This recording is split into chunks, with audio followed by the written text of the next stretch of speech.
guys, this is Fairway Tita and we're here in another episode of Q&A with Fairway Tita. Gusto ko mga topics about fashion, golf fashion. Okay, so like I said guys, one Fairway Tita rule that I've always said from the start is that you have to be always cute in the fairway because you'll never know who is in the next fairway.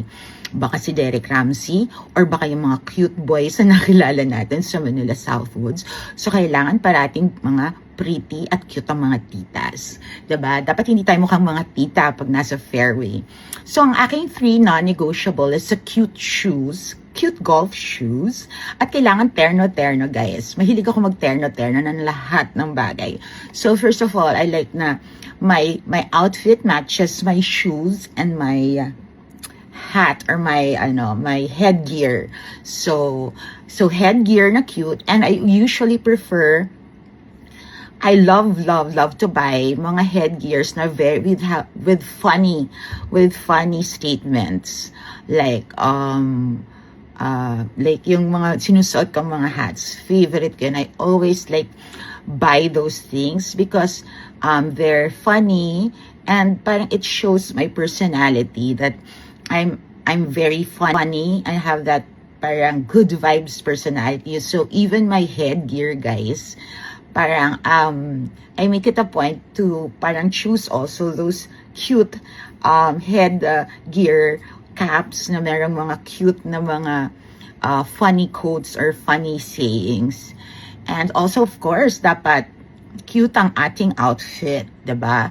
So I love outfits, golf outfits that are basically parang when you look at it, para siyang hindi lang pang golf. So kasi sometimes I like to, after a round of golf, I love to like go out and hang out with my friends on the 19th hole.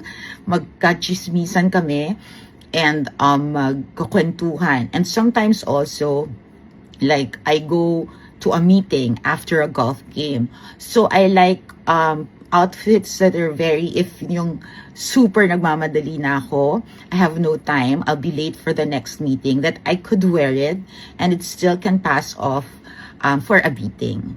So, and it's also important also kasi when you travel, lalo na when I'm traveling, doing a golf travel vlog, I like also to bring golf clothes that I can also wear when I'm not golfing. So, para tipid sa space sa maleta.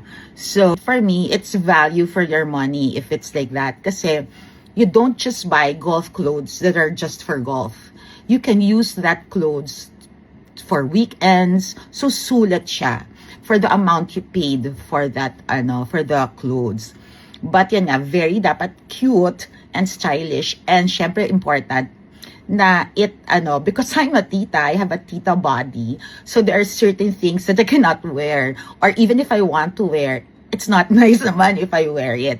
So, yan lang, I choose the clothes that I look good and I am very comfortable with. So I think yun din, number one then for me is that it's very comfortable. Hindi yung very like fitting for me na parang naku-conscious naman ako na every time na iikot ako baka makikita yung aking mga love handles. So dapat I'm very comfortable also with the clothes that I'm wearing.